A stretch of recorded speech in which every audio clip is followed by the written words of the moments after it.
श्रियकान्ताय कल्याणनिधये निधयेऽर्तिनां श्रीवेङ्कटनिवासाय श्रीनिवासाय मङ्गलम्।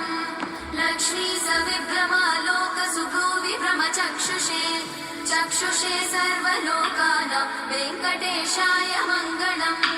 श्रीवेङ्कटाद्रिशृङ्गाग्रमङ्गलाभरणाङ्गये मङ्गलानां निवासाय श्रीनिवासाय मङ्गलम्। सर्वावयवसौन्दर्यसम्पदा सर्वचेतसां सदा सम्मोहनायास्तु वेङ्कटेशाय मङ्गलम्।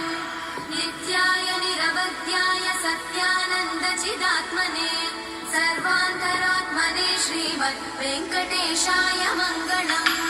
स्वतः सर्वविदे सर्वशक्तये सर्वशेषिने सुलभाय सुशीलाय वेङ्कटेशाय मङ्गलम्।